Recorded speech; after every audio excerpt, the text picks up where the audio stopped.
आणि किती नाही, टोटल 131च आहे संख्या. टोटल टोटल 131च आहेत. 32 प्रभाग आहेत 4चे, एक प्रभाग आहे 3चा. टोटल पॅनल 33 आहे. 29 नंबर जो आहे पॅनल, हे काय डवले पडले, देसाई, खिडकाळी, डायगर, शीळ, कौसा तलाव. आता तिथे अशा 3 नगरसेविका आहेत, 3 नगरसेवक आहेत.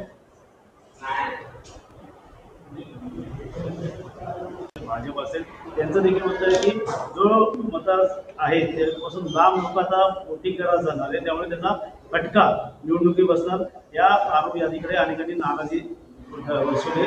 तुमचं काय म्हणणं आहे? राष्ट्रवादी असं आहे की कालच ठाणे महानगरपालिका असेल, विविध महापालिका महाराष्ट्रातील असतील, वॉर्ड रचनेची अधिसूचना निघाली. 2017 प्रमाणेच जर ठाणे महानगरपालिकेचं बोलायचं झालं तर एकूण संख्या 131च आहेत. 33 प्रभाग आहेत. त्यातला एक प्रभाग 3 वॉर्डांचा आहे आणि बाकी उरलेले 32 प्रभाग हे 4चे आहेत. कालच अधिसूचना जारी झाल्यामुळे राष्ट्रवादी काँग्रेस पार्टी या संपूर्ण विषयाचा अभ्यास करते. मॅप्स देखील आम्ही चेक करतोय.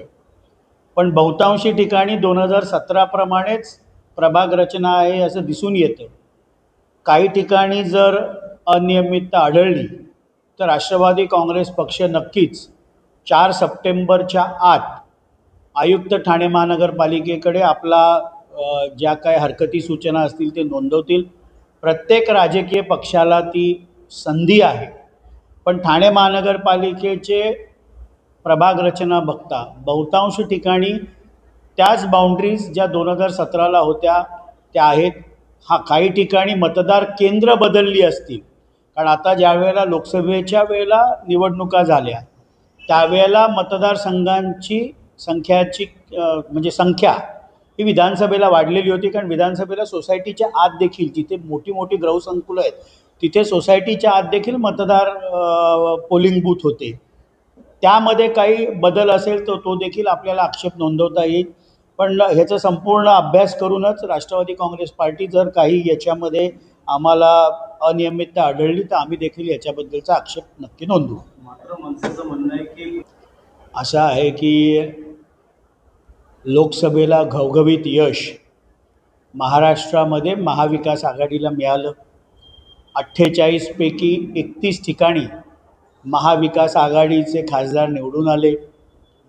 त्यावेळेला कधीही महायुतीने वोट चोरली गेली, EVM सेट झाली, EVM मॅनेज झाली अशा प्रकारचा आक्षेप कधीही नोंदवला नाही.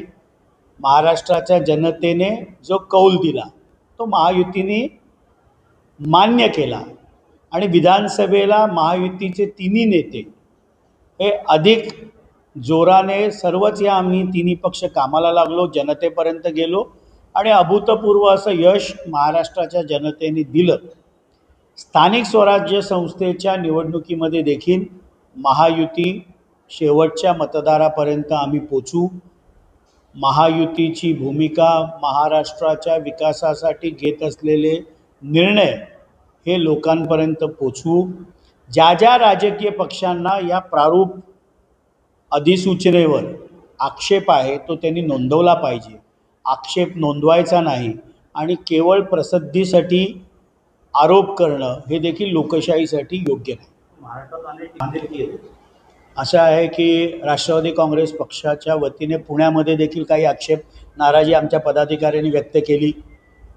त्यामुळे प्रत्येक स्थानिक पातळीवर विविध महानगरपालिकांमध्ये त्या राजकीय पक्षाच्या स्थानिक नेतृत्वाला जर काही चूक बाउंड्रीजमध्ये झाली असेल तर ते लगेच कळतं. त्यानुसार ठाणे महानगरपालिकेच्या देखील या अधिसूचनेमध्ये याचा अभ्यास करून आम्हाला देखील वाटलं तर आम्ही देखील आमचे आक्षेप नोंदवू. महायुतीमध्ये सत्तेत असताना देखील पक्षाची भूमिका ही वेगळी स्थानिक पातळीवर असू शकते. सर आता आणि एकीकडे ईव्हीवरती खापर फोडताना राहुल गांधी देखील दिसत आहे. असं आहे ना की महाराष्ट्राच्या बद्दल अचानक मतं कशी वाढली, अचानक 5 नंतर मतदानाचा टक्केवारी कशी वाढली, याबद्दल अनेक आरोप हे काँग्रेसचे नेते, लोकसभेतील विरोधी पक्षनेते राहुल गांधी यांनी प्रेस कॉन्फरन्स घेऊन हे आक्षेप नोंदवले. त्याबाबत विस्तृत अशी प्रेस इलेक्शन कमिशन ऑफ इंडियाने घेतली. प्रत्येक पक्षाला प्रारूप मतदार यादी ही दिली जाते. जो जो राजकीय पक्ष नोंदणीकृत आहे त्या प्रत्येक पक्षाला एक सेट हा विनामूल्य इलेक्शन कमिशनकडनं दिला जातो. अपेक्षा अशी आहे की त्या राजकीय पक्षाचा प्रत्येक बूथवर बूथ लेवल एजंट असला पाहिजे, जो त्या बूथच्या यादीचा अभ्यास करतो. काही नावं त्याच्यामध्ये दुबार आढळली तर तुम्हाला त्याच्यावर आक्षेप घेता येतो. काही लोक मयत झाली असतील आणि नावं असतील तर तुम्हाला आक्षेप घेता येतो. पण हा आक्षेप घ्यायला एक कार्यकाळ दिला जातो. तो कार्यकाळ उलटल्यानंतर महाराष्ट्र विधानसभेच्या निवडणुकीच्या 7 महिन्यानंतर अशा प्रकारच्या आरोपांकडे केवळ राजकीय विफलतेतनं हे आरोप केलेत असं मला वाटतं. शेवटी काँग्रेसला अधिकार आहे की ज्या वेळेला प्रारूप मतदार यादी प्रसिद्ध होईल त्यावेळेला दिलेल्या वेळामध्ये त्याने आक्षेप नोंदवावेत. आता ठाणे महानगरपालिकेची पण प्रारूप यादी येईल. आत्ता तर प्रभाग रचनेची अधिसूचना निघाली, त्याच्यामध्ये काही आक्षेप असेल तर काँग्रेसच्या अध्यक्षांनी नोंदवावं. तो अध्यक्ष ते नोंदवणार नाहीत आणि काहीतरी प्रेस घेऊन काहीतरी आरोप करतील. आता 4 सप्टेंबरपर्यंत जर प्रभाग रचनेच्या अधिसूचनेमध्ये काँग्रेसला काही वाटत असेल की चुकीचं झालं आहे, बाउंड्रीज बरोबर नाही आहेत, डायरेक्शन वाईज नाही आहेत, इकडच्या बिल्डिंग इकडचा भाग इकडे उचलून जोडला आहे, तर त्यांनी आक्षेप घ्यावा ना. लोकशाहीमध्ये तो त्यांचा अधिकार आहे. पण ती वेळ 4 सप्टेंबरची निघून गेल्यानंतर आरोप करण्यात काय अर्थ आहे? विरोधकांनी असं तिथला आरोप केला आहे की ही जी प्रभाग रचना चालली आहे ही कुणाच्या तरी आदेशावरनं कुणाच्या तरी घरामध्ये बसून ही प्रभाग रचना केली असे देखील काही नेत्यांचं म्हणणं आहे. असं आहे की काही नेत्यांना आपल्या बंगल्यामध्ये घेऊन रोज 12 वाजता प्रेस कॉन्फरन्स घ्यायची सवय. ठाण्यातला कोण नेता आपल्यालाही सगळ्यांना माहिती आहे, मला काय त्याचं नाव घ्यायची गरज नाही.